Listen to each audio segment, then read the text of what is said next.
Speaker, it's my privilege to yield 5 minutes to my friend from California, the gentleman who is also the chairman of the Education and Labor Committee, Mr. Miller. The gentleman from California is recognized for 5 minutes. Unanimous consent to revise and extend my remarks. Without objection. I thank the gentleman for yielding, and I thank him for all of his hard work in struggling with this issue and the protection of our troops and our force strength.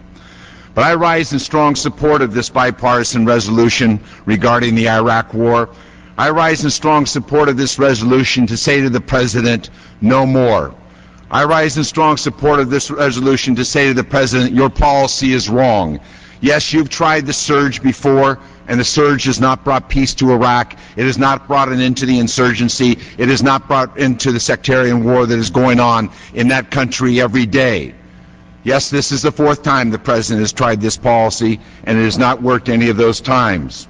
When we pass this bipartisan resolution, the President should pause, because at that moment, the President will not have the support of the United States House of Representatives, and at that moment, the President will also not have the support of the people of the United States.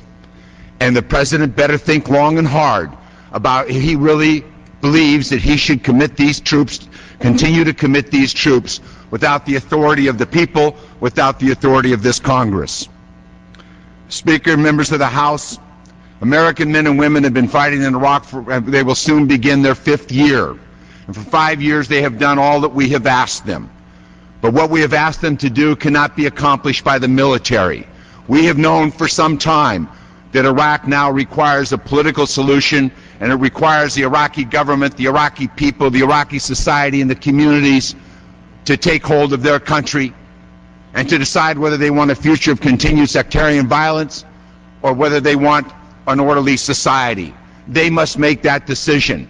The President has had it wrong for many, many months, for many years. He has continued to say that as the Iraqis stand up, we will stand down. Mr. President, you have it wrong. As we begin to stand down, they will begin to stand up.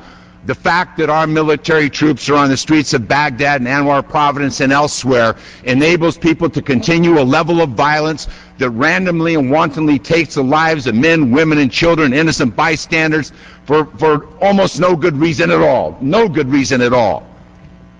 It allows that to continue because each side knows if it gets out of control, the American troops will ride to the rescue, the helicopters will come, and the missiles will fly. We are the enablers of the continuation of this violence.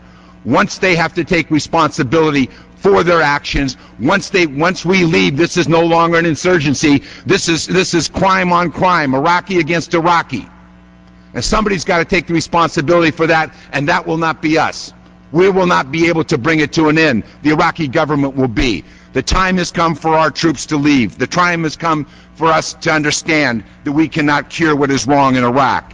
But for these troops that are here, and for the troops that are being sent in spite of the will of the American people and the will of the Congress, we ought to understand that they ought to be fully equipped. We should not repeat the history of this administration and this deployment where young men and women were sent into this theater without proper body equipment, without proper armor, without proper interpretations, without a proper understanding, and without a proper training. Members come to this floor now for many hours and said, what is the message you're sending to your troops? What is the message the Congress is sending? What was the message this Congress sent to the troops when it allowed this president to go to war without enough troops to secure the peace? What was the message that this Congress sent when it allowed the troops to go to combat without proper vehicle armor? What was the message that the Congress sent when it allowed our troops to go into combat without proper protective armor? What was the message this Congress sent to the troops when it allowed the president to continue this failed course with no adjustment over the last 4 years?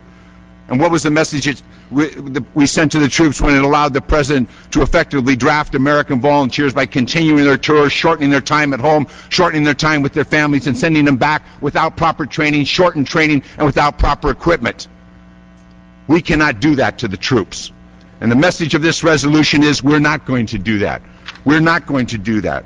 We're going to make a pledge to you that we will not let you fight and die forever with no plan to get you out, with no exit plan for you, with no change in the policy that has led to so tragically to so many deaths and so many wounded. That's what this resolution is about. And that's the message we must send to the troops, and that's the message we must send to the Iraqi people, that they must take responsibility. This surge is not an election day surge. This isn't a constitutional day surge. This is a surge for the purpose. This is an escalation for the purposes of door-to-door combat, street by street, block by block, house by house. And yet today we see General Schoonmaker saying in the paper that these troops that are going to engage in this up-close battle in the midst of the Iraqi people will not have enough interpreters. They will not have civil affairs soldiers. They will not have enough translators. So now we're putting them again where they're in the greatest risk, and this Congress is agreeing to go forward and repeat history and put them at risk when it's not necessary.